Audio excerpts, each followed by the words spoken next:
خود رسول خدا فرماتے ہیں کہ شیطان ابلیس خواب میں ہماری شکل اختیار نہیں کر سکتا. اگر کوئی ہمیں خواب میں دیکھتا ہے تو اس نے ہمیں ہی دیکھا ہے. تو اگر امام خواب میں آتے ہیں تو آ سکتے ہیں، لیکن یہ خواب آپ کے لیے حجت ہو سکتا ہے آپ کے لیے، لیکن آپ یہ نہیں کہہ سکتے کہ میں نے آپ کے لیے خواب دیکھا اور آپ کے لیے پیغام. یہ تھوڑا سا ڈپینڈ کرتا ہے کہ خود آپ کیسے ہیں. مطلب کوئی اولیاء خدا ہے، کوئی اللہ کا نیک بندہ ہے، اس کی زندگی کے اعمال الگ ہیں. ہو سکتا ہے ایک عام آدمی خواب دیکھ کر اٹھ کے کھڑا ہو جائے، بولے بھی آپ، تو وہ اس کے لیے حجت ہے. یہ معاشرے میں چیزیں ہو رہی ہیں، میں اس لیے یہ آپ کو بتا رہا ہوں کہ بعض اوقات لوگ جمع ہو جاتے ہیں اور کہتے ہیں جی ہم نے خواب دیکھا، ہم نے یہ دیکھا، ہم نے وہ دیکھا. اچھی بات ہے، خواب دیکھا آپ نے، لیکن یہ آپ کے لیے ہے، آپ اپنے لیے، آپ کے لیے حجت ہے، دوسرے کو آپ یہ نہیں کہہ سکتے. دوسرا عالم شہود ہے، یعنی انسان ایک ایسی حالت میں ہے کہ جہاں پر وہ بیدار ہے، یعنی جاگ رہا ہے، بیداری ہے. اس بیداری میں اس نے جو ہے وہ ایسا دیکھا کہ جو مطلب اس کو دکھایا گیا، کچھ نظر آیا اس کو کہ جو وہاں نہیں تھا. یعنی بیداری کے اندر ویسے دیکھ رہا ہے جیسے انسان خواب دیکھتا ہے، جیسے یعنی بیداری ہے لیکن سامنے ہوتے ہوئے کہیں اور دیکھ رہا ہے. خوب یہ ممکن ہے، انسان جب اپنے اوپر کام کرتا ہے، انسان اپنے آپ کو کمال پہ لے جائے تو پھر عالم اس کے سامنے حاضر ہو سکتا ہے، یہ مشکل نہیں ہے. اور یہ بھی مکشفیات یہ بھی اولیاء خدا کو ہوتی ہیں جن کی اندر کی آنکھ کھلی ہوتی ہے. تو اس کے ذیل میں بہرحال عالم دین واقعہ بیان کرتے ہیں کہ آیت اللہ گل پائے گانی کہ جو بہت بڑے عالم دین تھے، ان کو درد ہوا تو ان کا ٹیسٹ کیا گیا تو پتہ چلا کہ ان کو کینسر ہے. تو ان کا ڈاکٹر ہے، اس نے اس بات کو بیان کیا ہے کہ اس کو ہم تہران لے گئے بڑے ہاسپٹل میں، وہاں بھی ٹیسٹ کیا تو وہی رپورٹ نکلی. اس وقت وہاں پہ اتنے اچھے فیسلٹیز نہیں تھیں، تو کہا کہ ان کو ہم لنڈن لے جاتے ہیں. وہاں لے گئے، فلانے جگہ سارے ٹیسٹ ہوئے. دوسرے دن جو ہے وہ دن میں آپریشن ہونا تھا کہ اس کو نکالنا تھا. ان کی حالت اتنی تھی کہ جہاز پہ ان کو بہت مشکل سے لٹا کے لے کے گئے. کھا نہیں سکتے تھے، بیٹھ نہیں سکتے تھے، بات نہیں کر سکتے تھے، درد اتنا بڑھ گیا تھا. ڈاکٹر کہتا ہے کہ میں ساری رات ان کی خدمت میں حاضر رہا. کچھ گھنٹے کی آرام کرنے کے لیے میں دوسرے کمرے میں گیا، واپس آیا، فجر ہو چکی تھی. تو میں نے دیکھا آیت اللہ گل پائے گانی بیٹھے ہوئے ہیں. میں نے کہا کیا ہوا؟ کہا کہ ڈاکٹر کو کہ ڈاکٹر میں ٹھیک ہو گیا ہوں. کیا مطلب؟ کہاں درد نہیں ہے. پھر میں نے محسوس بھی کیا کہ درد نہیں ہے. میں نے کہا مگر کیسے کہہ رہے ہیں، آپ کا تو آج آپریٹ کرنا ہے. کہتا نہیں، ان کو بولو دوبارہ ٹیسٹ کر لیں، اور ہاں میں بہت بھوکا ہوں کافی دن سے، مجھے ناشتہ تو لے کر آؤ. کہا وہ ایک کنو کی پھانک نہیں کھا پا رہے تھے، ابھی مجھے کہہ رہے ہیں کہ میرے لیے ناشتہ لے کر آؤ. میں حیران رہا. بہرحال میں نے ہاسپٹل والوں انہوں نے دوبارہ ٹیسٹ کیا تو پتہ چلا کہ ان کو کوئی بیماری نہیں ہے. ہم واپس چلے گئے، لیکن یہ بات میں نے کسی کو بتائی نہیں. لوگ یہی سمجھے کہ آپریٹ ہو گیا ہے. کہہ رہے جیسے میں گھر گیا باقی کاموں میں تو ایک دن آغا مجتہدی تہرانی کہ جو بہت بڑے عارف تھے، کہا ان کی فون آئی میرے گھر پہ کال. انہوں نے میرے گھر والوں کو کہا کہ جیسے ہی ڈاکٹر آئے اس کو بولنا میرے پاس ہے. میں ان کی خدمت میں گیا تو مجھے کہنے لگے کہ ڈاکٹر جب تم آیت اللہ کو لے کے گئے تو لوگ ہمارے پاس آئے کہ دعا کریں تاکہ ان کا آپریشن ٹھیک ہو جائے. کہتا ہے پھر؟ کہتا ہے میں نے فلانے دن یہ مکشفات یعنی کشف کیا، دیکھا کہ ہاسپٹل میں آیت اللہ گل پائگانی نے توسل کیا امام زمانہ سے.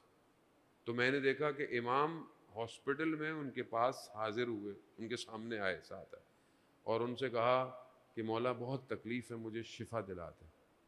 تو کہا امام نے کہا کہ ٹھیک ہے آپ کو شفا ہو گئی. تو ڈاکٹر رونے لگا. کہا کیوں؟ کہا یہ بات صرف مجھے معلوم تھی، ہم نے کسی کو بتائی نہیں تھی.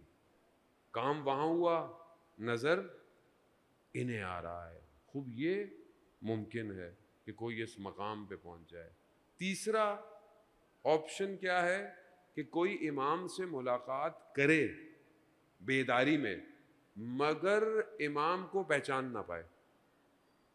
اور یہ روایت بھی ہے کہ جب امام ظہور کریں گے، یہ حدیث امام جعفر صادق علیہ الصلوۃ والسلام سے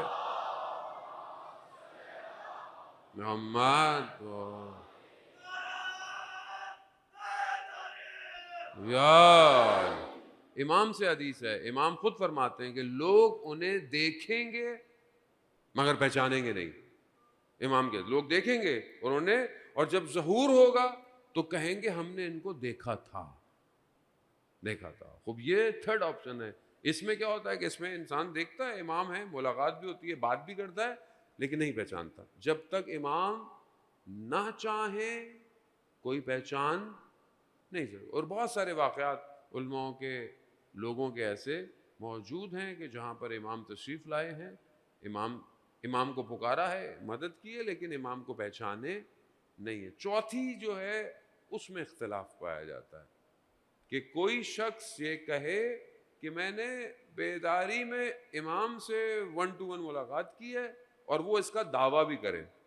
اس پہ اختلاف، اس پہ علماء اختلاف کرتے ہیں. کیوں؟ کیونکہ روایات اور حدیث بہت ساری ایسی ہیں کہ کوئی اگر یہ کہے کہ میں نے امام سے ملاقات کی ہے، یہ میرا امام سے رابطہ ہے، تو وہ جھوٹا ہے. اور کیوں؟ کیونکہ آج کل آپ دیکھ رہے ہیں، آج کل انسٹاگرام، یوٹیوب پہ دیکھ رہے ہوں گے امام مہدی بہت سارے آ رہے ہیں. لنڈن میں کوئی نکل آیا، کوئی کہاں نکل آیا، کوئی، وہ بھی آخری زمانہ ہے.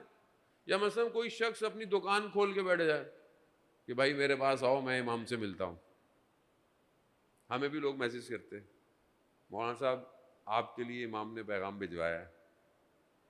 اچھی بات ہے. میں کہا بڑی بات، ہماری کیا حیثیت کے امام ہمیں پیغام بھجوائیں. لیکن میں کہتا ہوں چلو ٹھیک ہے، ہم ڈائریکٹ بھی لے لیں گے، کسی استاد سے لے لیں گے بھائی. یہ بہت خطرناک ہے. ہاں، یہ آسان نہیں ہے، بہت خطرناک. کیونکہ ہماری، مطلب میں اپنی کمزوری تو یہ بولوں امام ہے، امام کے لیے تو آگے دشمن بھی وہیں سے آتا ہے. بہت خطرناک ہے.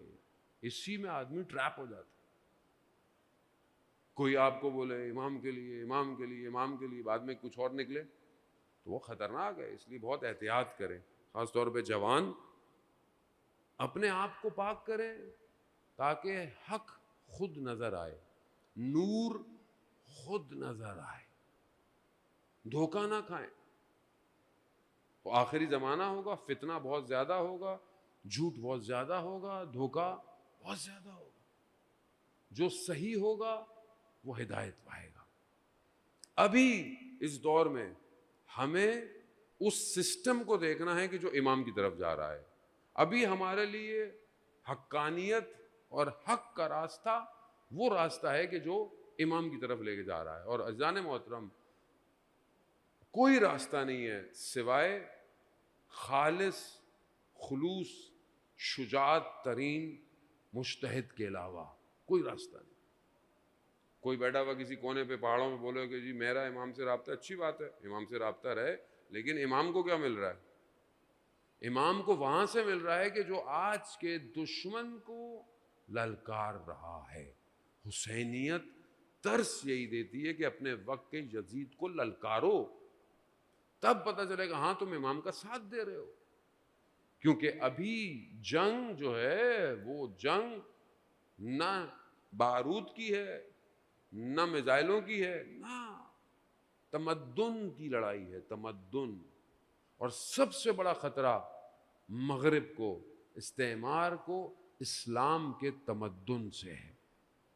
کیوں آج ہمارے ملکوں میں وہ ساری چیزیں ہیں جو اسلام میں نہیں ہونی چاہیے؟ کیوں ہمارا ٹی وی، میڈیا سب مغرب کی چیزوں کو لے کے آ رہا ہے؟ کیوں؟ بے حیائی، برائی، کچھ بھی کر لیں، بہرحال بہت سی چیزیں وہاں تو نارمل ہیں. کیوں لے کر آ رہا ہے؟ بہت ساری باتیں انسان ممبر سے کر بھی نہیں سکتا، تقدس ہے ممبر کا. کیوں؟ کیونکہ اسے خطرہ ہے کہ اگر یہ واقعاً حقیقی اسلام پر قائم ہو گئے تو ہمارا پورا سسٹم کولیپس ہو جائے گا، تباہ ہو جائے گا. یہی لڑائی ہے اور یہی لڑائی رہے گی. جب تک امام نہیں آئیں گے، اور امام کے بعد یہ لڑائی اور بڑھ جائے گی، بڑھے گی۔ جب آپ اسلام پھیلانا چاہیں گے، اور مطلب ہو سکتا ہے امام اسلام کی حکومت ہو اور خدا نہ خواستہ غلط کام ہو رہے ہوں کھلے عام، نہیں ہو، تو اس کے لیے پہلے تو اپنے آپ کو تیار کریں کہ ہم اپنے امام کا ساتھ دیں۔